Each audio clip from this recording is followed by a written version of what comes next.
Primera Timoteo capítulo 5, vamos a leer los versículos 17 al 25. Primera Timoteo capítulo 5, vamos a leer los versículos 17 al 25.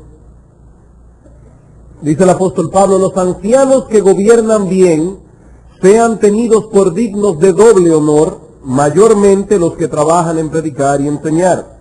Pues la Escritura dice: no pondrás bozal al buey que trilla, y digno es el obrero de su salario. Contra un anciano no admitas acusación, sino con 2 o 3 testigos. A los que persisten en pecar, repréndelos delante de todos, para que los demás también teman. Te encarezco delante de Dios y del Señor Jesucristo y de sus ángeles escogidos, que guardes estas cosas sin prejuicios, no haciendo nada con parcialidad. No impongas con ligerezas las manos a ninguno, ni participes en pecados ajenos. Consérvate puro. Ya no bebas agua, sino usa de un poco de vino por causa de tu estómago y de tus frecuentes enfermedades. Los pecados de algunos hombres se hacen patentes antes que ellos vengan a juicios, mas a otros se les descubren después. Asimismo se hacen manifiestas las buenas obras, y las que son de otra manera no pueden permanecer ocultas. Bien, hermanos, al llegar al estudio de 1 Timoteo capítulo 5, versículo 17 en adelante, nosotros hemos llegado indudablemente a uno de los pasajes más iluminadores con respecto al gobierno de la iglesia y con respecto al papel que juegan los pastores en dicho gobierno. En este texto, el apóstol Pablo nos da algunas regulaciones tocantes a nuestro trato con los pastores. Y como ustedes pueden ver, las regulaciones son muy específicas. El apóstol Pablo nos habla aquí, por ejemplo, del salario de los pastores. Nos habla de cuando la iglesia debe poner a un pastor en disciplina si ha pecado contra el Señor. O qué se debe hacer cuando alguien es un candidato al ministerio pastoral. Son regulaciones muy específicas en lo tocante a nuestro trato con los pastores. Pero en el texto que tenemos aquí delante hay tanta información incidental acerca del ministerio pastoral que nosotros decidimos iniciar el estudio viendo primeramente algunas regulaciones generales o algunos principios generales tocante al ministerio pastoral. El apóstol Pablo comienza este texto diciendo: los ancianos que gobiernan bien, es decir, aquellos que tienen la tarea de cuidar, guiar, proteger, alimentar al rebaño de Dios. En otras palabras, estos ancianos que aparecen en el versículo 17 son los mismos que en otros textos de las Escrituras se les llama pastores, se les llama obispos o simplemente se les llama los que presiden o los que os presiden en el Señor. ¿Y qué nos dice este texto con respecto a estos ancianos, pastores, obispos o los que presiden? Bueno, en primer lugar, nosotros vemos en ese texto, el primer principio general es que la iglesia debe ser gobernada por una pluralidad de estos hombres, donde todos poseen la misma autoridad, aún desempeñen diferentes funciones. Vemos aquí que el texto dice: los ancianos, en plural, los ancianos que gobiernan bien. Y la semana pasada nosotros vimos muchos textos de las Escrituras que demuestran que el patrón neotestamentario era la de una iglesia en singular, siendo pastoreada por una pluralidad de hombres donde todos poseen la misma autoridad. El segundo principio general que nosotros podemos extraer de nuestro texto es que la función básica de los pastores es gobernar y enseñar. Pablo dice aquí: los ancianos que gobiernan bien sean tenidos por dignos de doble honor, mayormente los que trabajan en predicar y enseñar. Es decir, dentro de esos pastores que gobiernan, hay algunos que se dedican mayormente a predicar y a enseñar la palabra de Dios en la congregación. Todos los pastores deben ser aptos para enseñar, y por lo tanto todos los pastores en una forma u otra enseñan a la congregación, pero no todos los pastores tienen los mismos dones. Y por lo tanto algunos pastores se dedican mayormente al ministerio de la predicación y de la enseñanza de la palabra de Dios al pueblo. Bien, la semana pasada, por causa del tiempo, nosotros solo pudimos ver uno de estos aspectos. nos dedicamos a ver el ministerio de enseñanza que los pastores desempeñan para con la iglesia. Comenzamos de atrás para adelante porque el ministerio de enseñanza indudablemente es menos conflictivo que el del gobierno y por eso queríamos dedicar todo un estudio, como haremos hoy, solamente al aspecto gubernamental del trabajo pastoral. Pero la semana pasada decíamos que en cuanto a la naturaleza de la enseñanza de los pastores, estos deben enseñar al pueblo de Dios la palabra de Dios, no solamente colectivamente, sino también a nivel individual. Vimos cómo el apóstol Pablo muchas veces anunciaba públicamente la palabra del Señor, pero en otras ocasiones también lo hacía de casa en casa. Él dice, ustedes saben cómo yo os amonestaba y os encargaba a cada uno de vosotros que anduvieseis como es digno del reino de Dios.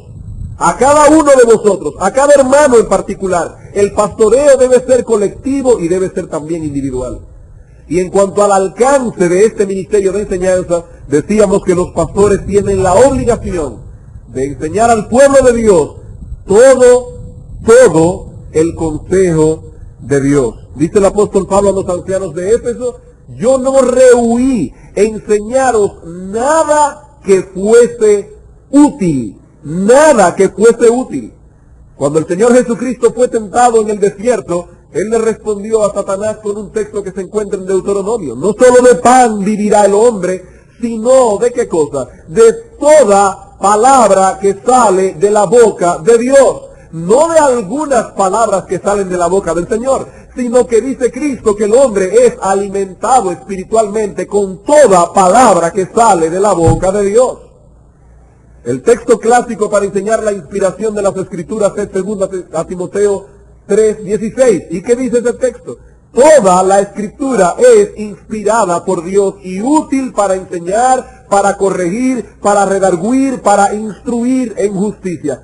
Toda la Escritura es útil porque toda la Escritura es inspirada por Dios. Hermanos, mucho cuidado con ese tipo de lectura bíblica donde nosotros solamente nos exponemos a nuestros pasajes favoritos. Hay hermanos que a la hora de hacer el devocional se circunscriben únicamente a ciertos textos. A mí me fascinan los salmos. Muy bien, hermano, está fantástico que te gusten los salmos. Pero en el libro de los salmos no está todo lo que Dios quiere enseñar a su pueblo. Y de la misma manera los pastores no pueden enseñar a la iglesia solamente una parte del consejo de Dios. No pueden dedicarse únicamente a cierto aspecto de la enseñanza de la palabra, porque si eso sucede, la iglesia en algún lugar estará mal alimentada. Y tarde o temprano esta deficiencia alimenticia comenzará a aparecer en la vida de los creyentes. Debemos exponer a la iglesia a todo el consejo de Dios. Bien, hasta aquí eso fue todo lo que vimos la semana pasada. Pero resulta que la función de los pastores no se circunscribe únicamente a la de enseñar, sino que de acuerdo con este texto los pastores también gobiernan en la iglesia. Y en esta generación que tiende a rechazar todo tipo de autoridad, este es uno de los aspectos más conflictivos de la labor pastoral. Muchos no tendrían problemas con el ministerio pastoral si éste solo se circunscribiera a la enseñanza de la palabra de Dios, siempre y cuando todas las otras cosas se hicieran democráticamente, por voto popular. Y sobre todo a partir de la Revolución Francesa, donde los franceses enarbolaron su lema de igualdad, libertad y fraternidad, lo cual parece bien y parece justo. Sin embargo, lo que había detrás de todo eso era una anarquía, una violación a todo tipo de autoridad. Y nosotros estamos cosechando en el día de hoy los resultados de la Revolución Francesa. Prácticamente no queremos ninguna autoridad por encima de nosotros. Y esta parte del ministerio pastoral, por esa razón y más en esta época, es muy conflictiva. Se nos dice que el gobierno de los pastores es una dictadura, que de ningún modo debe ser permitida dentro del pueblo de Dios. Y de hecho, hasta se nos citan docenas de ejemplos de cómo algunas iglesias han sido pastoreadas por el deseo antojadizo de un solo hombre, donde la autoridad pastoral ha sido mal usada. Y saben una cosa, esto no es nuevo. El problema con la autoridad surgía desde la época del Señor, yo diría que desde la caída, pero en cuanto a la iglesia de Cristo, desde la época del Señor. Si ustedes van a Mateo capítulo 20, van a ver allí cómo los discípulos no estaban entendiendo muy bien cómo era este asunto de la autoridad pastoral. Mateo capítulo 20, versículo 24 al 28, los discípulos que tenían un trasfondo antiguo testamentario decían, bueno, este es el Mesías, nosotros estamos aquí pegados del Mesías, cuando Él llegue a ser rey de Israel, nosotros seguramente vamos a gobernar a la nación de Israel. Nosotros que somos 12 pescadores, que somos rechazados por el pueblo, de repente vamos a comenzar a ocupar posiciones de liderato dentro del pueblo. Y el Señor tiene que corregir esto, sobre todo cuando los hijos de Zebedeo, Juan y Santiago, se le acercan al Señor a preguntarle, ven acá, Señor, ¿y cuál de nosotros va a ser el más grande? O sea, ellos no solamente querían ser, ¿verdad?, gobernantes en Israel, sino que también querían saber entre ellos 12 cuál estaría por encima de los demás. Ese corazón del hombre es tan terrible. Dice aquí que cuando los 10 apóstoles oyeron esto, se enojaron contra los 2 hermanos que fueron a preguntarle esto al Señor. Ellos no se enojaron porque eran muy espirituales, sino porque Juan y Santiago se le adelantaron. Entonces Jesús llamándolos dijo, sabéis que los gobernantes de las naciones se enseñorean de ellas, y los que son grandes ejercen sobre ellas potestad. Mas entre vosotros no será así. Aquí ya el Señor está presentando que el liderazgo dentro de la iglesia del Señor es muy diferente al liderazgo en el mundo. Sino que el que quiera hacerse grande entre vosotros será vuestro servidor, y el que quiera ser el primero entre vosotros será vuestro siervo. El liderazgo dentro del pueblo de Dios es muy diferente al liderazgo dentro del mundo. En Primera de Pedro capítulo 5, el apóstol da algunas directrices acerca de este asunto. Y si las da es porque el apóstol Pedro sabía que algunos pastores estaban mal usando la autoridad que Cristo les había conferido. En Primera de Pedro capítulo 5, versículo 1 al 3, dice el apóstol, ruego a los ancianos que están entre vosotros, yo anciano también con ellos y testigo de los padecimientos de Cristo, que soy también participante de la gloria que será revelada, a apacentar la grey de Dios que está entre vosotros, cuidando de ella no por fuerza sino voluntariamente, no por ganancia deshonesta sino con ánimo pronto, no como teniendo señorío sobre los que están a vuestro cuidado, sino siendo ejemplos de la grey. Hermanos, donde quiera que haya autoridad, se corre el peligro de que los que están bajo autoridad se quieran sublevar, y se corre el peligro de que los que estén sobre autoridad quieran mal usar la autoridad que le ha sido conferida. Donde quiera que haya autoridad, siempre va a haber el peligro de la rebelión y de la dictadura por ambos lados. Y de hecho en el Nuevo Testamento tenemos un triste ejemplo de un hombre que se quiso tomar atribuciones en la iglesia que no le correspondían. Ese hombre se llama Diótrefes y se encuentra en la tercera epístola de Juan, en los versículos 9 y 10. En la tercera epístola de Juan vemos a un hombre que estaba mal usando la autoridad pastoral. Dice en tercera de Juan, versículos 9 y 10, el apóstol Juan, yo he escrito a la iglesia, pero Diótrefes, al cual le gusta tener el primer lugar entre ellos, no nos recibe. Por esta causa, si yo fuere, recordaré las obras que hace parloteando con palabras malignas contra nosotros. Y no contento con estas cosas, no recibe a los hermanos, y a los que quieren recibirlos se lo prohíbe y los expulsa de la iglesia. Aquí tenemos a un individuo que había llegado tan lejos en su afán por el poder, que él estaba desechando inclusive la misma palabra de Dios. El apóstol Juan era un hombre inspirado por el Espíritu Santo, era un apóstol de Cristo. Y Diótrefes decía a la iglesia, yo no necesito las indicaciones del apóstol Juan. Y no solamente las indicaciones de él, sino de ninguno que quiera venir aquí a meterse en la iglesia. Y si algún hermano se atrevía a recibir a los enviados del apóstol Juan, Diótrefes los expulsaba de la iglesia. Aquí vemos a un hombre que estaba mal usando la autoridad pastoral. Ahora, hermanos, el hecho de que hayan hombres que estén mal usando la autoridad pastoral, eso no echa por tierra el hecho de que Cristo ha dado pastores a su iglesia.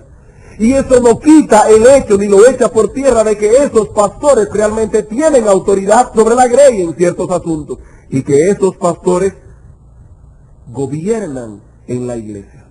En un lugar donde no haya autoridad no habrá orden. En un lugar donde no haya orden no habrá unidad y paz. Y en un lugar donde no haya unidad y paz, Dios no puede ser glorificado. Es decir, que de acuerdo con el diseño divino, las instituciones que Él ha creado, es decir, la nación, la casa, el hogar y la iglesia, las instituciones que Él ha creado solo funcionan adecuadamente cuando existen personas en autoridad y personas bajo autoridad. No es fácil estar en autoridad, pero tampoco es fácil estar bajo autoridad. No es fácil ser un buen líder, pero tampoco es fácil ser un buen seguidor. Y ambas cosas son importantes en la vida de la iglesia local. Decía Robertson, necesitamos hoy un liderato sabio, pero más aún necesitamos seguidores sabios. Un ejército de capitanes y coroneles nunca ha ganado una batalla. ¿Ustedes nunca han visto un ejército lleno de capitanes y coroneles? Bueno, pues no puede haber una iglesia llena de pastores. Tienen que haber pastores y tienen que haber ovejas, y ambos tienen que funcionar adecuadamente en el lugar donde Dios ha colocado a cada uno. Si no, la iglesia no puede funcionar. De acuerdo con nuestro texto, dice Pablo, los ancianos que gobiernan bien sean tenidos por dignos de doble honor. Y ya este texto sería suficiente para probar lo que hemos dicho ya, que las funciones de los pastores es enseñar y gobernar. Pero ya que este texto contiene una enseñanza no contiene una enseñanza muy amplia al respecto, vamos a ampliar este concepto más aún, y para ello vamos en primer lugar a establecer esta enseñanza del gobierno de los pastores en otros textos de la Escritura. En segundo lugar, vamos a establecer el alcance de este gobierno pastoral, y por último vamos a deducir algunas aplicaciones prácticas de todo esto. La semana pasada vimos el ministerio de enseñanza. Este domingo vamos a ver el ministerio de gobierno. Vamos a establecer ese ministerio en otros textos de las Escrituras. Vamos a ver cuál es el alcance de este ministerio y luego vamos a deducir algunas aplicaciones prácticas de este ministerio. Hermanos, antes de entrar en este punto de probar que el ministerio de los pastores es gobernar la grey en otros textos de la Biblia, es importante que yo aclare que un solo texto de la Biblia basta para probar una verdad bíblica. Si un texto de la Biblia dice algo, ya es suficiente. Yo no puedo decir, bueno, es un solo versículo que lo dice, porque es la palabra del Señor. Que un solo versículo de la Biblia lo diga ya es suficiente. Pero dado que este tema es muy conflictivo, es importante que nosotros podamos tener una comprensión más precisa de qué es lo que la Biblia enseña al respecto, en una forma más amplia. Los pastores son quienes tienen a su cargo la responsabilidad de guiar, cuidar, alimentar, proteger y gobernar al rebaño. Y esto lo vemos claramente establecido, primero en los títulos que el Espíritu Santo ha conferido a los pastores. ¿Cómo le llama la Biblia a esos pastores, a esos líderes de la iglesia? Bueno, en primer lugar le llama pastores. Y yo no sé si alguna vez ustedes han visto una foto o una película de un rebaño de pastores, pero ustedes nunca van a ver a un rebaño guiándose solo y al pastor detrás. Nunca lo van a ver. Siempre van a ver al pastor delante y al rebaño siguiendo al pastor. Así que en el mismo instante en que la Biblia le llama a los líderes de la iglesia pastores, ya está diciendo que ellos guían al rebaño. Por eso dice el Salmo 23, hablando de que Jehová es nuestro pastor, que es nuestro más grande ejemplo de lo que es un pastor, dice, Él nos guiará por sendas de justicia por amor de su nombre. ¿Qué es lo que hace el pastor? Él guía al rebaño, Él guía a las ovejas por donde Él entiende que las debe guiar. ¿Cómo también le llama la Biblia a los pastores? Les llama ancianos. Y ese término se lo tomó la iglesia prestado al pueblo de Israel. Los israelitas le llamaban ancianos a los hombres que gobernaban al pueblo, no solamente en lo concerniente al aspecto judicial, sino también al aspecto religioso. Vamos a ver algún ejemplo de este uso de la palabra ancianos en el Antiguo Testamento. En Éxodo capítulo 3,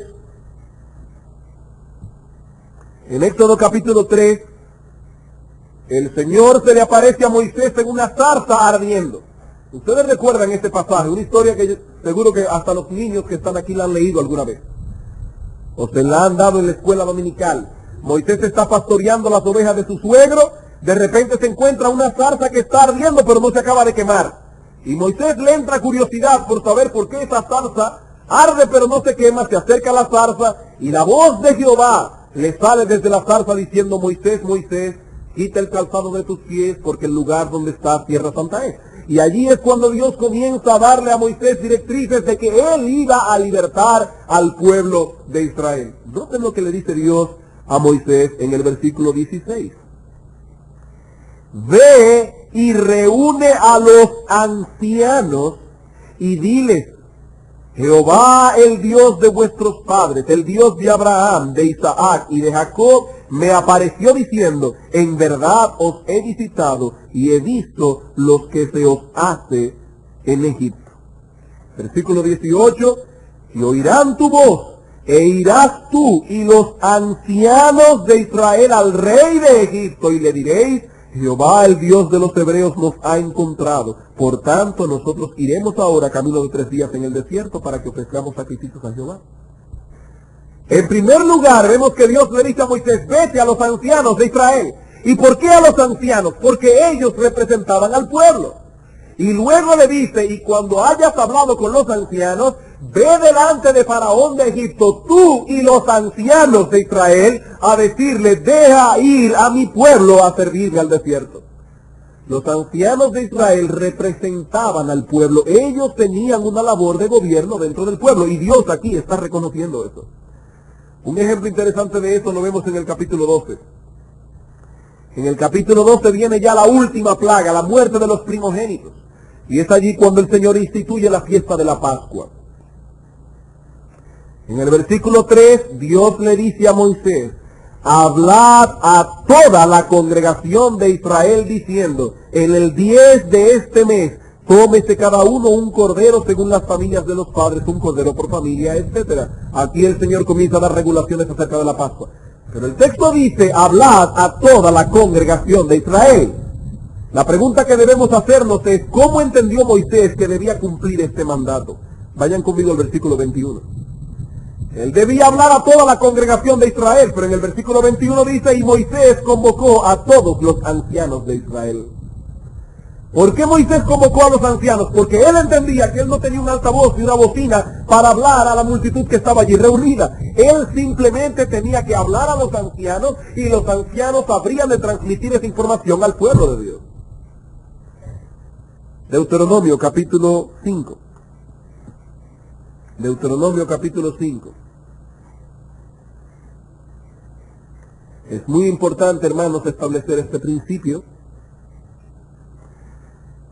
En Deuteronomio capítulo 5, versículo 22, Moisés está contando aquí el terror que sintió el pueblo cuando estaba delante del monte Sinaí, que estaba humeando, y Dios dio la ley al pueblo.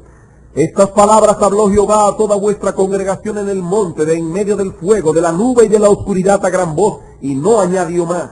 Y las escribió en 2 tablas de piedra, las cuales me dio a mí.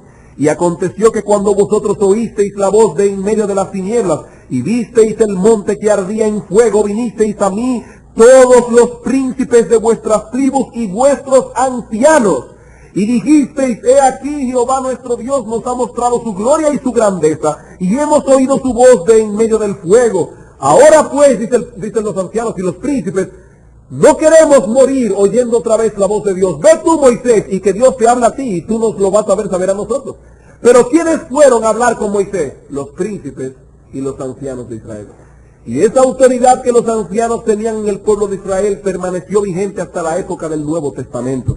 Vamos a ver en Lucas capítulo 22. Esta autoridad de los ancianos sobre el pueblo de Israel permaneció intacta hasta la época del Nuevo Testamento. En Lucas capítulo 22, versículo 66, tenemos la farsa que se le hizo al Señor en el juicio aquel, en el patio de la casa de Anás. Dice aquí: cuando era de día, se juntaron los ancianos del pueblo, los principales sacerdotes y los escribas, y le trajeron al concilio. Aquí están los ancianos de Israel juzgando al Señor Jesucristo. Los ancianos del pueblo.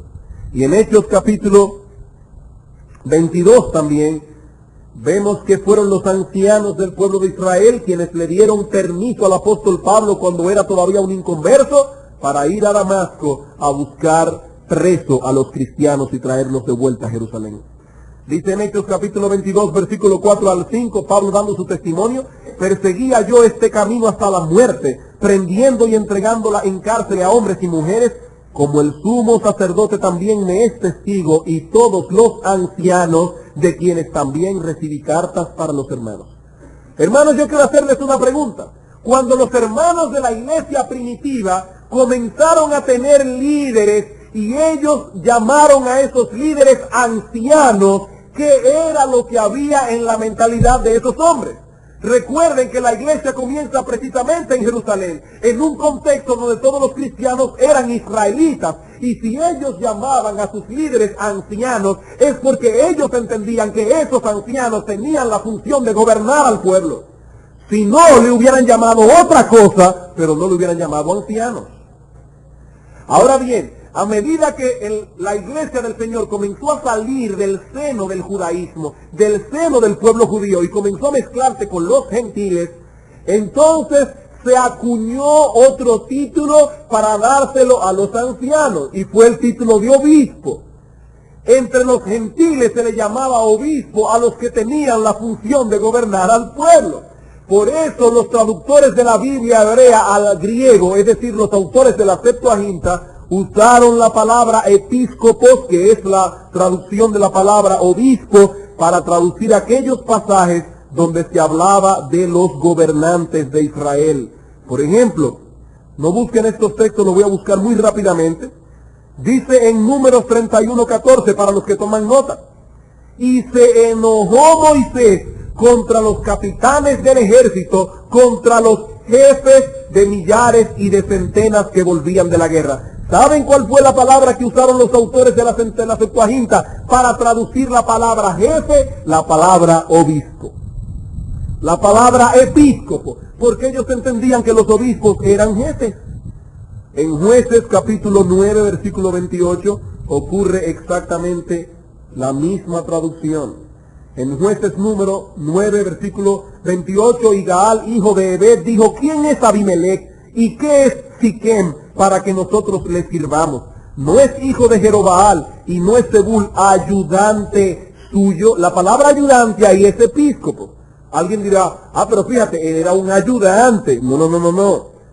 Seguimos leyendo y más adelante dice que este Zebul, versículo 30, cuando Zebul, gobernador de la ciudad, oyó las palabras de Gaal, noten que Zebul no era un cualquiera, él era gobernador de la ciudad. ¿Y cómo tradujeron los autores de la Septuaginta? Obispo, él era un obispo de la ciudad, un gobernante de la ciudad.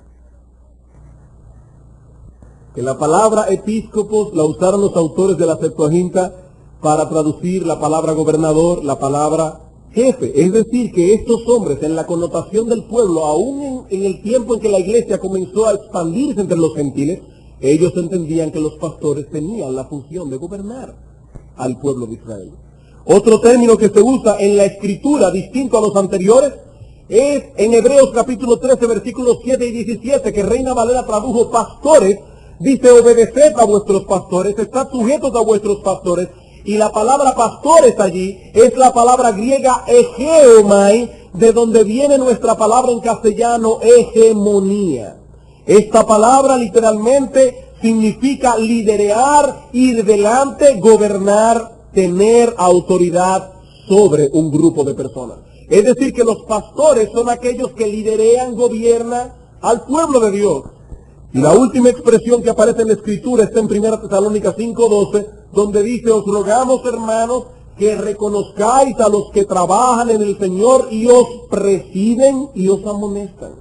Y esa palabra presidir allí es la misma que utiliza Pablo en 1 Timoteo 5:17, cuando dice: los pastores que gobiernan bien. Entonces, hermanos, si nosotros vemos todos estos títulos que la Biblia confiere a los pastores, se les llama pastores, se les llama ancianos, se les llama obispos, se les llama líderes, se les llaman los que presiden. Obviamente, estos hombres, nada más por el título que ostentan, tienen que tener la función de gobernar al pueblo. Imagínese que usted va a visitar a un país, y cuando llega a ese país, a usted le presentan a un hombre y dice: mira, él es el presidente de la nación. ¿Verdad que a usted no se le ocurriría preguntarle a ese presidente, pero quién es que dirige los destinos de la nación? O pero no te acaban de decir que él es el presidente. Obviamente en la connotación de la palabra presidente está incluido que él es que dirige los destinos de la nación, a menos que tú creas que él es un parapeto que está ahí. Bueno, de la misma manera, si tú llegas a la iglesia y te dicen, mira, estos son los pastores, estos son los ancianos, estos son los obispos de la iglesia, te están diciendo, ellos son los que tienen la responsabilidad de gobernar la grey del Señor. Ahora, esta función no solamente la vemos en el título que reciben los pastores, sino que hay muchos textos de la Biblia que demuestran esto. ¿Acaso no dice 1 Timoteo capítulo 3, versículo 4 al 5, que los pastores, los obispos deben gobernar bien su casa? ¿Y por qué deben los obispos gobernar bien su casa? Porque el que no sabe gobernar su casa no va a saber gobernar la grey del Señor. La misma función que tiene un padre de familia para con su familia, me refiero a un padre de familia responsable, es la función que tienen los pastores de la iglesia. Usted se imagina a un padre de familia que llega a la casa diciendo a los hijos, mis hijos, recomiéndenme en qué puedo trabajar, porque yo no tengo ni idea. Y de ahora en adelante son ustedes los que van a determinar qué castigos se van a imponer aquí a los niños de la casa. Cuando el niño desobedece, papi, ven acá, ¿qué tú crees que yo debo hacer contigo ahora? ¿Te pego, te pongo de castigo, o te quito la bicicleta por una semana? No, él es el padre de familia. Y como padre de familia, él debe gobernar su casa. Bueno, dice Pablo que los obispos deben saber gobernar su casa porque ellos van a gobernar la iglesia. En 1 Timoteo 5:17 se usa la misma palabra, el texto que estamos estudiando. Los ancianos que gobiernan bien. En Hebreos capítulo 13, los textos que citamos hace un momento, nos enseñan esto sin lugar a discusión. En Hebreos capítulo 13, versículo 7 dice el apóstol Pablo, acordaos, o el autor de la epístola, acordaos de vuestros pastores que os hablaron la palabra de Dios. Considerad cuál haya sido el resultado de su conducta e imitad su fe. Y en el versículo 17, obedeced a vuestros pastores y sujetaos a ellos porque ellos velan por vuestras almas. Obedeced a vuestros pastores, sujetaos a ellos. Alguien dijo una vez que lo que prueba mucho no prueba nada. Y yo no quiero caer en ese error, así que yo creo que está suficientemente probado, hermanos. Por esos textos que acabamos de explicar, que los pastores tienen a su cargo, como dice John Owen, todo lo que pertenece al cuidado, inspección, supervisión, gobierno e instrucción de la iglesia. Eso es obvio por el título que ellos ostentan y por muchos otros textos del Nuevo Testamento. Pero tan pronto esta verdad es establecida, debemos ocuparnos en una tarea mucho más delicada. ¿Cuál es el alcance del gobierno pastoral? Bien, ya no queda duda. Los pastores gobiernan la grey de Dios, pero ¿hasta dónde llega este gobierno? ¿Deben los pastores, por ejemplo, ir a la casa de los hermanos para ver cuál es el menú de cada día? Y decirle a la esposa, mira, yo te ordeno que de ahora en adelante no vas a seguir haciendo arroz, habichuela y carne. Yo te recomiendo ahora que tú comiences. O sea, los pastores pueden meterse en este tipo de cosas. Los pastores gobiernan la grey, pero ¿hasta dónde la gobiernan? ¿Cuál es el alcance de ese gobierno? ¿O cómo se desarrolla ese gobierno? Hermanos, esta verdad es trascendental porque a la hora de gobernar la grey son muchos los peligros que corremos y somos ignorantes de qué es lo que la Biblia enseña al respecto. Por ejemplo, los pastores pueden tener por un lado cierto temor de aplicar esta autoridad de manera que la iglesia tarde o temprano va a caer en una anarquía. Bueno, yo no quiero que la iglesia me vea como un dictador, así que yo voy a tratar de no meterme mucho en este asunto del gobierno de la iglesia y me voy a encargar únicamente de enseñar la palabra y que cada hermano haga con la palabra lo que él más bien le parezca. Pero por el otro lado, los pastores corren el riesgo de asumirse autoridades que no les corresponden y entonces hacer una dictadura. Por otro lado, los miembros de la iglesia, si no conocen este tema, corren ciertos peligros, porque ellos pueden atar sus conciencias a demandas pastorales que no tienen ningún apoyo en la Escritura, violando así la libertad de conciencia que Cristo compró para nosotros en la cruz del Calvario. ¿Sabe lo que dice el apóstol Pablo? En 1 Corintios 7:23 dice, por precio fuisteis comprados, no os hagáis esclavos de los hombres. Hay una libertad de conciencia, Y los pastores tienen que tener mucho cuidado, y los miembros también. Pero también pueden esos mismos miembros convertir esa libertad en libertinaje, desligándose por completo de la autoridad que Dios ha puesto sobre ellos. Y cuando los miembros de la iglesia hacen eso, ellos no se están rebelando contra los pastores, ellos se están rebelando contra el Dios que puso los pastores. Porque dice en Romanos capítulo 13, sométase toda persona a las autoridades superiores, porque no hay autoridad sino de parte de Dios, y las que hay por Dios han sido establecidas, de modo que quien resiste a la autoridad, a lo establecido por Dios resiste. Así que como ustedes pueden ver, estas cosas revisten de una enorme importancia. ¿Hasta dónde alcanza la autoridad pastoral? Vamos a responder esta pregunta formulando dos declaraciones. Primera declaración: nuestro Señor Jesucristo es la única cabeza de la iglesia y por lo tanto el único que puede legislar sobre ella. Tenemos que partir de aquí. Nuestro Señor Jesucristo es la única cabeza de la iglesia y por lo tanto el único que tiene autoridad para legislar sobre ella. Esta verdad está clara en muchos textos de la Escritura. Basta citar Efesios 1, 22 y 23. Dice que el Señor Dios sometió todas las cosas bajo sus pies, es decir, bajo los pies de Cristo, y lo dio por cabeza sobre todas las cosas a la iglesia, la cual es su cuerpo, la plenitud de aquel que todo lo llena en todo. El Padre puso a Cristo como cabeza de la iglesia. Y en Efesios capítulo 5, versículo 22 dice: las casadas estén sujetas a sus propios maridos como al Señor, porque el marido es cabeza de la mujer, así como Cristo es cabeza de la iglesia, la cual es su cuerpo y él es su Salvador. Así que como la iglesia está sujeta a Cristo, así también las casadas lo estén a sus maridos en todo. La iglesia debe estar sujeta a Cristo. ¿Por qué? Porque él es la cabeza. ¿Tú ves? Eso es lo que yo digo. Que Cristo es la única cabeza de la iglesia y por eso yo no sigo hombres. Yo obedezco únicamente a Cristo. Él es mi única autoridad. No, hermano, mucho cuidado, porque ese mismo Señor Jesucristo, que es la única cabeza de la iglesia, y esta es mi segunda declaración, ha puesto autoridad sobre su iglesia. Es el mismo Señor Jesucristo que ha puesto autoridad sobre su iglesia. Por lo tanto, no estar sujeto a la autoridad que Cristo ha puesto sobre su iglesia es no estar sujeto a la autoridad de Jesucristo. ¿Para qué ha puesto Cristo autoridad sobre su iglesia? Para hacer valer su autoridad sobre su pueblo. Esa es la razón de ser de los pastores. Hacer valer la autoridad de Cristo sobre su pueblo. Y en este contexto hay dos textos que son de suprema importancia y que han sido muy mal interpretados, por cierto. Mateo capítulo 16 y Mateo capítulo 18. Vamos a Mateo capítulo 16.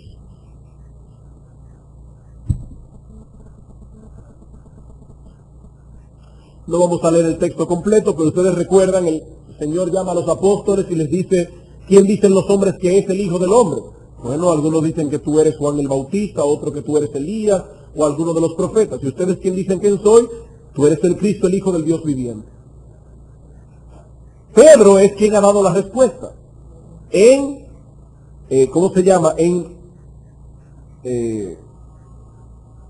Como si él estuviera representando a los otros apóstoles. Y por eso el Señor le dice: y yo también te digo que tú eres Pedro, que significa piedra, y sobre esta roca edificaré mi iglesia. Obviamente no fue sobre Pedro que edificó la iglesia, porque hubiera sido muy sencillo decirle: Pedro, sobre ti edificaré mi iglesia. Pero él no dijo eso. Él dijo: tú eres Pedro, y sobre esta roca edificaré mi iglesia. ¿Sobre cuál roca? Sobre la confesión que Pedro acaba de hacer de que él es el Cristo, el Hijo del Dios viviente. Bien, ahora Cristo le dice a Pedro en representación de los 12, y es una pena que la Iglesia Católica Romana no haya leído lo que muchos de aquellos que ellos llaman padres de la iglesia escribieron al respecto, porque el mismo Agustín de Hipona, en su tratado sobre el Evangelio de Juan, dice lo que yo voy a decir ahora. Cuando dice aquí: y a ti te daré las llaves del reino, no se la estaba dando a Pedro como persona individual, sino como a Pedro como representando a los 12 apóstoles. Porque fue Pedro en representación de los 12 que habló. Y dijo, a ti te daré las llaves del reino. Por eso en Mateo 18, esas mismas llaves se las da a todos los apóstoles. A ti te daré las llaves del reino de los cielos. Y todo lo que atares en la tierra será atado en los cielos. Y todo lo que desatares en la tierra será desatado en los cielos. Vamos a Mateo 18 ahora. Voy a explicarlo ahora, pero vamos a leer los dos textos. En Mateo 18 tenemos el caso de un hermano que peca contra otro. El hermano va y lo reprende, pero este hermano no oye la amonestación. Busca a 2 o 3 testigos, no oye la amonestación. Se lo dicen a la iglesia, no oye a la iglesia. Dice Cristo, tenlo por gentil y publicano. Y dice en el versículo 18, en el contexto de la disciplina eclesiástica, de cierto os digo. Fíjense, hermano, que aquí Cristo está dándole el poder de atar y desatar a los apóstoles en general. De cierto os digo que todo lo que atéis en la tierra será atado en el cielo, y todo lo que desatéis en la tierra será desatado en el cielo. ¿Y qué significa eso? Entre los judíos se usaba la expresión atar y desatar para hablar de cosas que ellos podían prohibir o podían permitir. Por ejemplo, cuando se decía que ellos ataban algo, estaba diciendo que ellos estaban prohibiendo eso. Y cuando ellos desataban algo, estaban diciendo que lo permitían. Los rabinos en el tiempo del Señor, según nos dice el Talmud, se habían tomado una prerrogativa que Dios no les había dado de atar y desatar. Por eso ellos tomaron los 10 mandamientos y sacaron toda una serie de otros mandamientos. Hemos dicho esto antes. Por ejemplo, el Antiguo Testamento decía que no se podían comer ciertos insectos. Bueno, inmediatamente ahí venían los rabíes. Pero y si, por ejemplo, yo voy a comprar una botella de vino y resulta que en ese viñedo vino un mime y le cayó al vino, y yo no lo sé, y el mime está por ahí, y yo me estoy tomando mi vino y me trago el mime, ya yo estoy violando la ley. Entonces inmediatamente los rabinos comenzaron a cavilar y se inventaron una ley que se debía tomar el vino con los dientes cerrados. ¿Para qué? Para colar el mime. Por eso dice Cristo, ustedes cuelan un mime y se tragan un camello. Ellos entendían que Dios les había dado a ellos la capacidad de atar y desatar, de comenzar a permitir cosas y a prohibir cosas. Si la Biblia decía que en el día del reposo no se podía trabajar, ellos comenzaron a cavilar. ¿Y qué es un trabajo? Porque, por ejemplo, si yo uso caja de dientes y la uso el sábado, ya yo estoy haciendo una carga, eso es un trabajo, prohibido usar caja de dientes el sábado. Y si yo voy caminando por la calle y me cae un aguacero y se me moja la ropa, ya es un trabajo cargar esa ropa mojada. Bueno, pues ellos le decían a sus adeptos que tenía que quedarse ahí en el sol hasta que se les secara la ropa para seguir caminando. Ahora bien, el Señor le está diciendo a Pedro, en representación de los apóstoles, yo les estoy dando a ustedes ahora la autoridad para atar y desatar. Ustedes, inspirados por el Espíritu Santo, van a tener autoridad legislativa sobre la iglesia. Ustedes van a poder decir a la iglesia lo que está permitido, van a decir a la iglesia lo que está prohibido, van a decirle a la iglesia lo que pueden creer, van a decir a la iglesia lo que no pueden creer. Yo les doy esa autoridad. ¿Y qué pasaba si alguien en el pueblo de Israel violentaba una de las legislaciones de estos rabinos? Que ellos los expulsaban de la sinagoga, como hicieron con el ciego de nacimiento. ¿Recuerdan? En Juan capítulo 9, cómo el Señor sanó a un ciego de nacimiento y los fariseos lo expulsaron de la sinagoga. Porque ellos creían que ya que Dios le había dado autoridad legislativa, que ellos también tenían autoridad judicial. Ellos tenían la autoridad de poner una sanción contra aquellos que violentaban sus reglas. Dice Cristo, yo no les he dado esa autoridad a los rabinos, pero se la estoy dando a ustedes. En el Mateo 18 dice, ustedes tienen la autoridad de atar y desatar. En el sentido de que si alguien violenta lo que ustedes legislen, ustedes pueden expulsarnos de la iglesia. Ustedes tienen esa autoridad. De hecho, el texto griego dice en Mateo 18, de cierto os digo que todo lo que atéis en la tierra ya ha sido atado en los cielos. Es decir, que cuando ustedes expulsan a un hermano de la iglesia, eso ya fue confirmado en los cielos. Claro, siempre y cuando las cosas se hayan hecho bíblicamente de acuerdo a la legislación del Señor. Dice Alfred Edersheim que es una autoridad en todo lo que tiene que ver con costumbres judías, porque él era judío y se convirtió al Señor.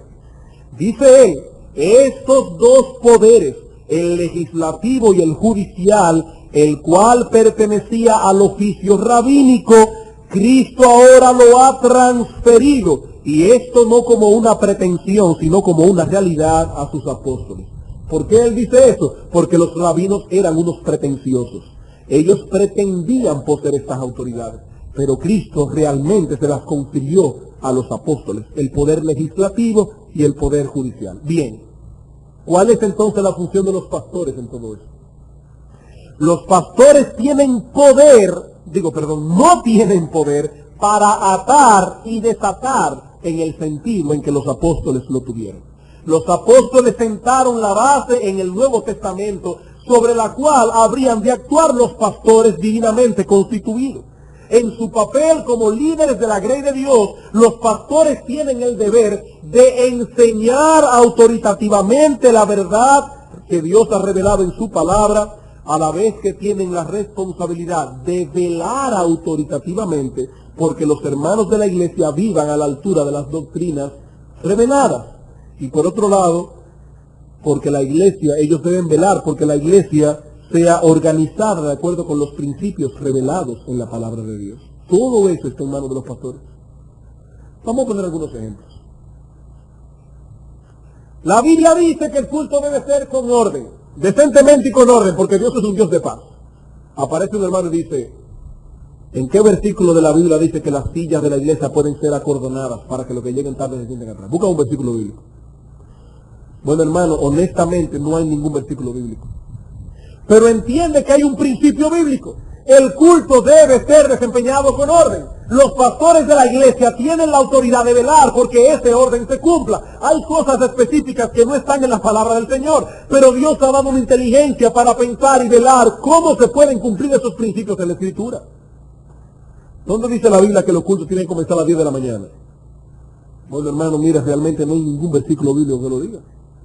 Pero los pastores pueden determinar y decir, es una hora apropiada para que el pueblo de Dios se reúna a las 10 de la mañana. Bueno, pues es a las 10 de la mañana.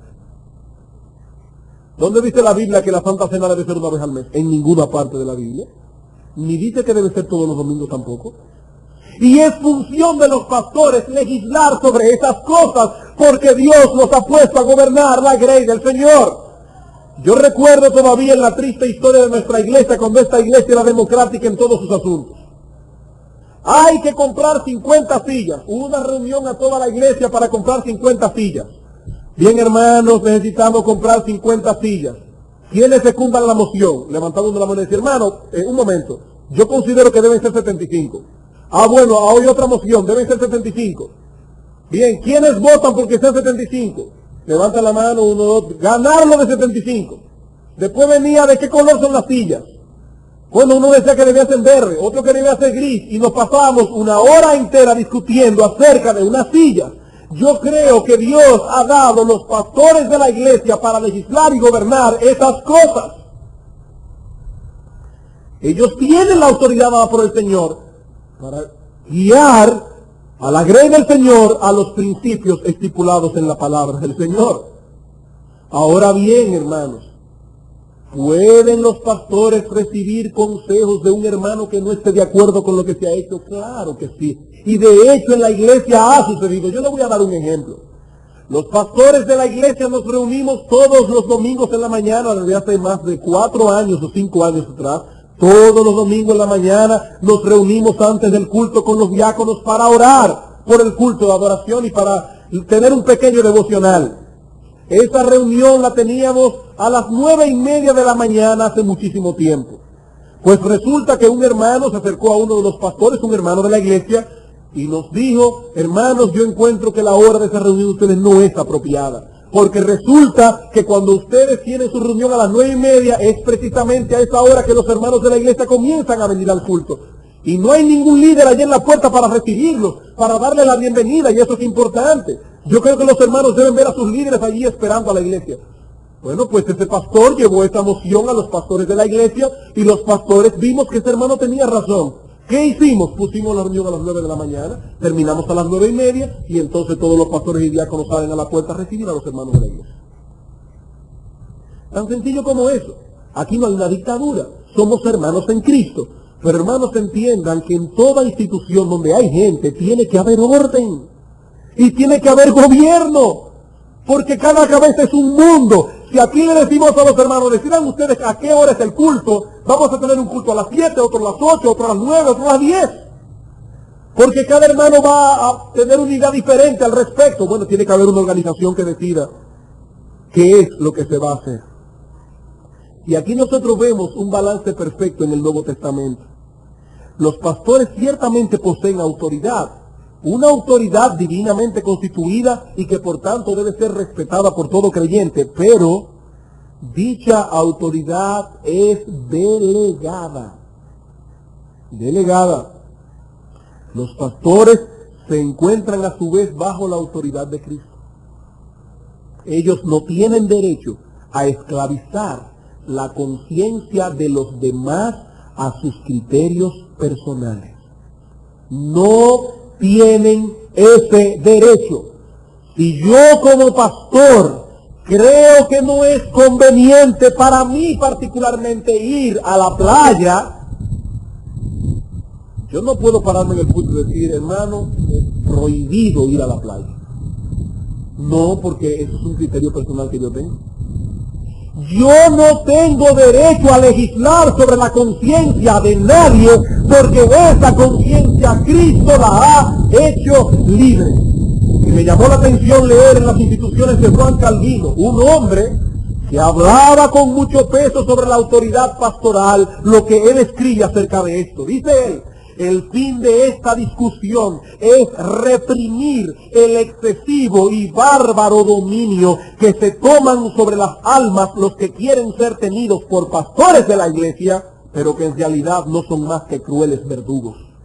Y dice más adelante, lo que sostengo es que no se puede obligar a las conciencias con cosas en las que Cristo ha dado libertad. Mucho cuidado con la autoridad pastoral en ese sentido. Pero así como decimos una cosa, tenemos que decir la otra. No podemos concebir el cristianismo donde los cristianos no están sometidos a la supervisión y autoridad pastoral. Eso es inconcebible. Inconcebible. El ser cristiano implica llevar voluntariamente el yugo de Cristo. Dice él, llevad mi yugo sobre vosotros. ¿Saben lo que es un yugo? Los animales utilizaban una cosa de madera que ataba el cuello de ellos con el cuello de otro animal. Y donde quiera que iba este animal, iba este, porque estaban atados. Y siendo el yugo lo que es, no debe extrañarnos que en la antigüedad fuera usado como símbolo de sumisión. Este Señor, que ahora tiene autoridad para gobernarnos, porque ya tenemos su yugo, ha constituido él mismo pastores y maestros en su iglesia. Como dice Efesios 4:11, y él mismo constituyó a unos apóstoles, a otros profetas, a otros evangelistas y a otros pastores maestros. No someterse a esos pastores divinamente instituidos es echar por tierra la autoridad del Señor. Yo quiero dar un ejemplo. Vamos a suponer que nosotros nos vamos de la casa, ¿verdad? Los padres, el esposo y la esposa, van a un viaje y se quedan los hijos en la casa.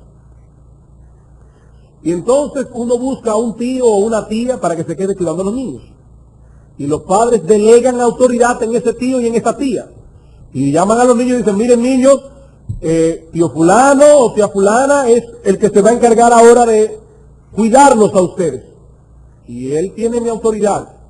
¿Puede acaso ese hijo no obedecer a la autoridad delegada por el padre simplemente porque él no es su papá? Él no puede, porque esa autoridad ha sido delegada por el mismo padre. Por eso cuando un creyente dice yo no sigo hombres, lo que este creyente está diciendo, yo no sigo a Cristo tampoco. Porque Cristo ha puesto hombres sobre su iglesia. El apóstol Pablo se convirtió con el mismo Señor Jesucristo evangelizando los caminos a Damasco.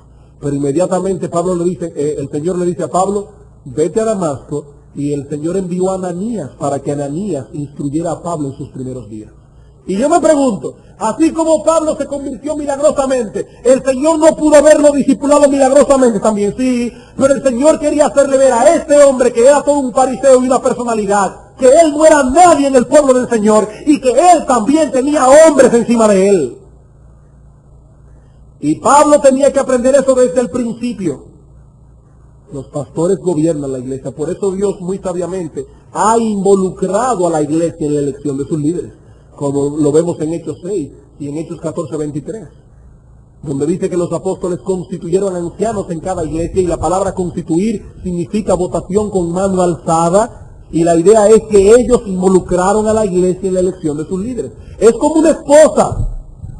Hermana, si tú estás soltera, piénsalo bien antes de casarte, porque tú estás eligiendo libremente a un hombre y él va a ser tu autoridad. Piénsalo bien. ¿Puede ser ese hombre mi autoridad? ¿Sí o no? Si tú libremente elegiste a ese hombre por tu esposo, ahora déjalo que te gobierne. Bueno, hermano, de la misma manera, si ustedes eligieron a sus pastores, ahora déjenlo gobernar, porque para eso fueron puestos por el Señor.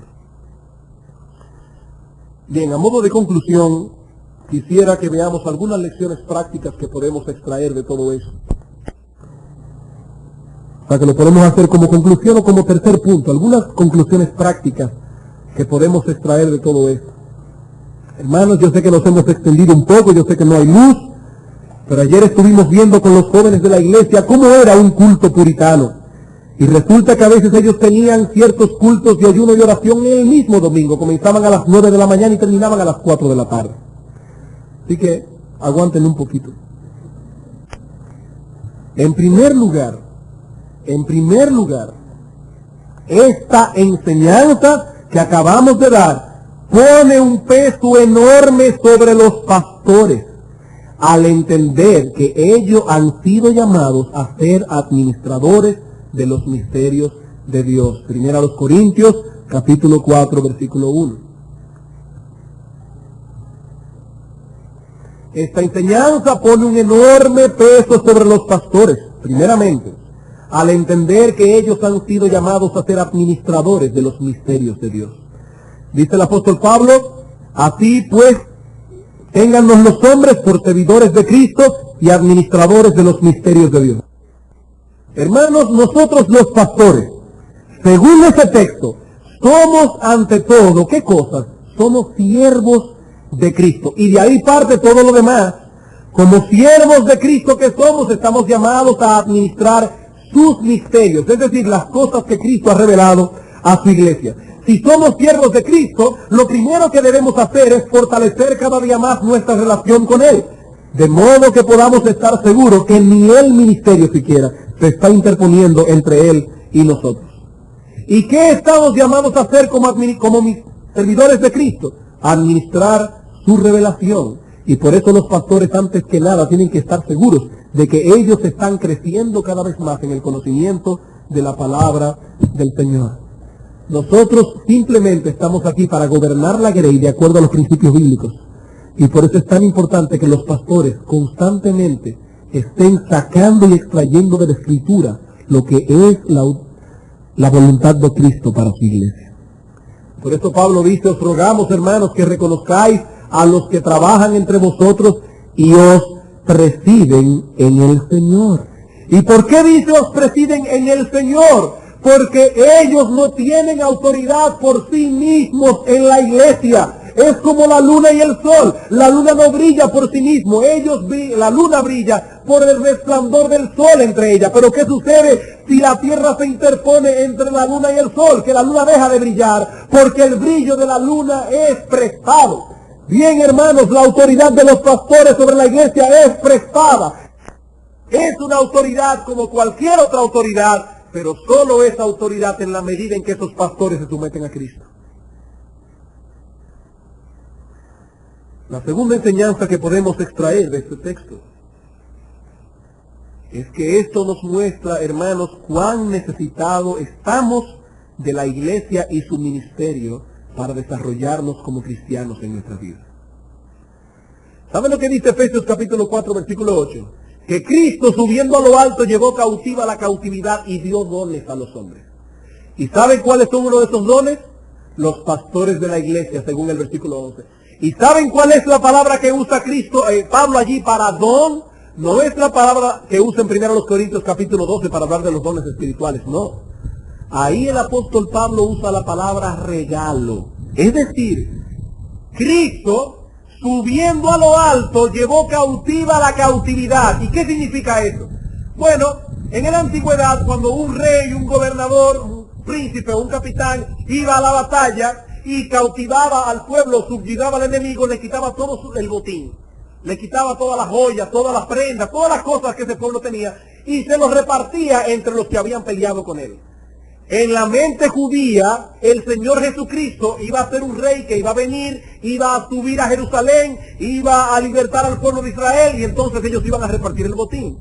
Pablo interpreta correctamente ese texto que aparece en un salmo y dice, sí, Cristo subiendo a lo alto llevó cautiva la cautividad. Es decir, Él venció a Satanás en la cruz, le quitó a Satanás su gente, y de esa gente tomó a algunos hombres y se lo dio como un regalo a la iglesia. Él repartió el botín con la iglesia.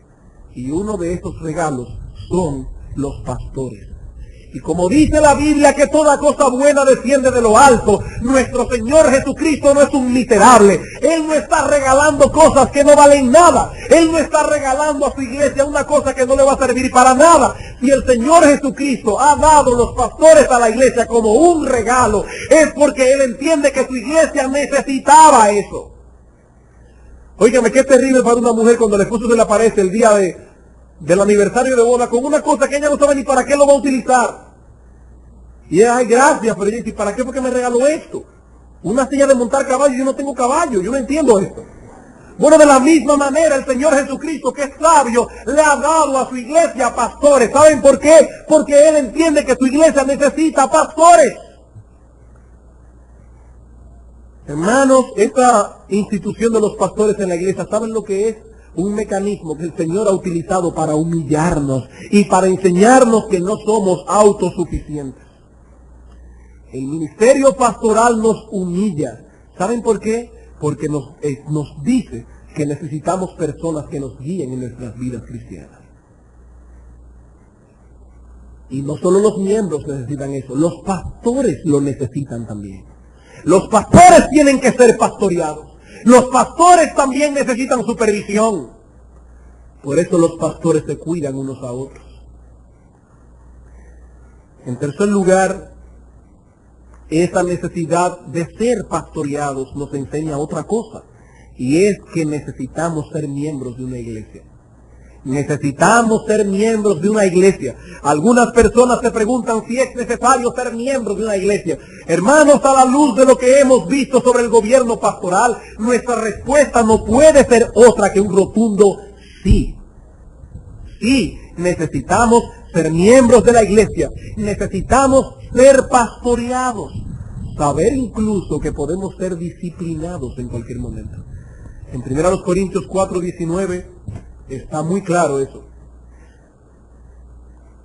Los miembros de la iglesia necesitan saber, es saludable para ellos saber que ellos tienen pastores que lo pueden disciplinar en cualquier momento. En 1 Corintios 4:19 el apóstol Pablo está regañando a los corintios y les dice, versículo 18 para ver el contexto, mas algunos están envanecidos como si yo nunca hubiese de ir a vosotros. Pero iré pronto a vosotros si el Señor quiere, y conoceré no las palabras, sino el poder de los que andan envanecidos. ¿Saben lo que está diciendo Pablo? Prepárense que yo voy para allá. Prepárense que yo voy para allá, pongan las cosas en orden. Ya debe haber algún hermano espiritual pensando, pero eso no es una buena motivación. Los hermanos de la iglesia deben ser motivados a ser obedientes al Señor únicamente por la gloria de Dios. Sí, hermano, los miembros de la iglesia deben ser motivados primariamente por la gloria de Dios. Pero esta no es la única motivación lícita que tiene un miembro de la iglesia para ser fiel al Señor. No hay otras motivaciones secundarias que son legítimas. Vamos a poner un ejemplo. Nosotros queremos que nuestros hijos sean obedientes. Y la razón primordial, lo que tenemos como máxima razón, es que nosotros queremos que ellos entiendan que Dios está allí y que Dios merece y requiere ser obedecido, ¿verdad que sí? Eso es lo que nosotros queremos como padres. Pero ¿acaso no es lícito que los padres le hagan ver a sus hijos que cuando ellos obedecen los mandamientos que ellos como padres le dan, nosotros nos sentimos contentos? ¿Y acaso no es lícito hacerles saber a nuestros hijos que cuando ellos son unos desobedientes y unos rebeldes sin causa, nosotros nos sentimos dolidos y que ellos son causa de reproche para nosotros delante de la gente? Óigame, qué terrible es cuando vamos a una casa con nuestros hijos y ese día ellos se la lucen. Y uno se siente mal porque uno como padre quiere que la gente vea que los hijos de uno son obedientes, que son disciplinados, que son ordenados, que se sientan a la mesa con delicadeza. Pero es terrible para un padre cuando va a un sitio y la gente dice, oye, son activos los niños, porque encaramándose por la ventana de la casa, eso es terrible. Y es importante que los hijos de uno sepan que a uno le duele eso. Oiga lo que dice el autor de Proverbios. Hijo mío, si tu corazón fuere sabio, también a mí se me alegrará. Mis entrañas también se alegrarán cuando tus labios hablaren cosas rectas. El padre está motivando al hijo a ser obediente. Y le dice, hijo, si tú eres obediente y eres sabio, me vas a alegrar mi corazón. Y más adelante dice el proverbista, sé sabio, hijo mío, y alegra mi corazón, y tendré que responder al que me agravie. Bueno, pues esa misma relación que existe entre los padres y los hijos, existe entre los miembros de la iglesia y los pastores. A uno le duele como pastor ver a un hermano desobediente, como a uno le alegra como pastor ver a un hermano que está caminando bien en el Señor. Y eso es una motivación para que los miembros de la iglesia, si aman a sus pastores, obedezcan las directrices que ellos le están dando. Vamos a ver lo que dice la Biblia al respecto. Por ejemplo, en 2 Corintios capítulo 7, versículo 13 al 16. Miren qué paternal es la forma en que Pablo habla a estos hermanos aquí. Por esto hemos sido consolados en vuestra consolación.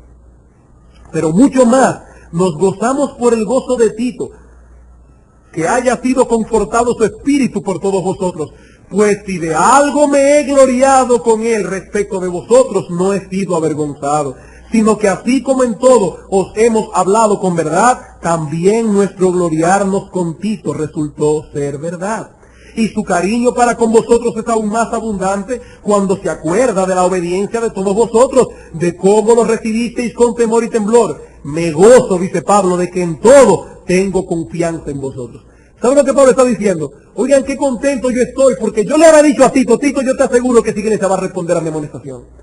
Y dice Pablo, yo me gozo de cuando Tito fue a vosotros, yo no me siento avergonzado, porque ustedes mostraron lo que yo le dije a Tito, y mi gloriarme de vosotros no fue en vano. Más adelante dice en el capítulo 8, versículo 24, lo mismo. Mostrad pues para con ellos ante las iglesias la prueba de vuestro amor y de nuestro gloriarnos respecto de vosotros. Pablo está diciendo, hermanos, yo he hablado muy bien de ustedes. Por favor, no me hagan quedar mal. Eso es lo que Pablo está diciendo aquí. Y él está usando esto como una motivación para los hermanos. En el capítulo 9 también ocurre lo mismo, versículos 3 y 4. Pero he enviado a los hermanos para que nuestro gloriarnos de vosotros no sea vano en esta parte, para que, como lo he dicho, estéis preparados. No sea que si vinieren conmigo algunos macedonios y os hallaren desprevenidos, nos avergoncemos nosotros, por no decir vosotros de esta nuestra confianza. Pablo iba a recoger una ofrenda a la iglesia de Corinto y le escribió una carta de antemano, hermanos, recojan esa ofrenda con tiempo. No vaya a ser que yo vaya con estos macedonios y digan, ofrenda, ¿qué ofrenda? Y se aparezcan ella con 5 pesos. O sea, hermano, cuidado, dice Pablo, yo quiero que mi gloriarme con respecto a ustedes sea verdad. Y eso es una buena motivación. Pablo llegó tan lejos que él escribió a los filipenses diciendo, hermanos, si hay alguna consolación en Cristo, si algún consuelo de amor, si algún afecto entrañable, si alguna misericordia, dice, completad mi gozo sintiendo lo mismo, teniendo el mismo amor, unánime, sintiendo una misma cosa. Pablo dice, hermanos, que haya unidad en la iglesia, porque eso va a causar gozo a mi corazón. Y finalmente, y basados en todo lo dicho anteriormente, los miembros de la iglesia deben ver en sus pastores un recurso que Dios ha puesto a su alcance para pedir un consejo oportuno en aquellas cosas donde la Biblia no regula específicamente, pero que son cruciales para nuestras vidas. Hay cosas que la Biblia no regula específicamente. Eso no quiere decir que no tenga principios. Lo que estoy diciendo es que no hay un mandato claro en la Biblia acerca de esto. Pero si es algo crucial en tu vida, hermano, entiende que Dios te ha dado pastores para que tú busques un consejo oportuno en esos pastores. Por supuesto, si eso no está en la Biblia, no es más que un consejo.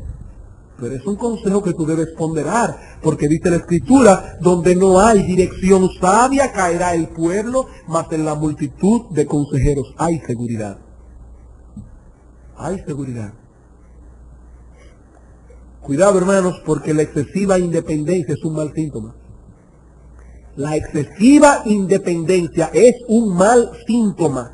Muchas veces revela una sobreestimación que tarde o temprano terminará arrastrándonos hasta la ruina. Yo no necesito el consejo de los pastores. Bueno, hermano, Cristo cree que tú lo necesitas. Y por eso ha puesto pastores que te pastoreen. Vamos a orar. Te damos las gracias, oh Señor, por tu palabra. Gracias, oh Padre, porque tu Espíritu Santo ha mantenido la atención de tu iglesia, a pesar de las dificultades, a pesar del calor, a pesar de lo extenso de la exposición. Pero te damos las gracias, oh Padre, porque son verdades fundamentales sobre las cuales tú has dado directriz clara en tu palabra. No nos has dejado en oscuridad con respecto al gobierno de la iglesia. Bendícenos, oh Señor, en este día y llévanos a nuestros hogares pensando en estas cosas. Tráenos en la tarde con un corazón preparado y bendice al hermano Lester en la exposición de tu palabra en esta tarde, para que nosotros podamos llegar a nuestras camas tranquilos esta noche con la conciencia de que tú has hablado a tu pueblo en este día. En nombre de Jesús.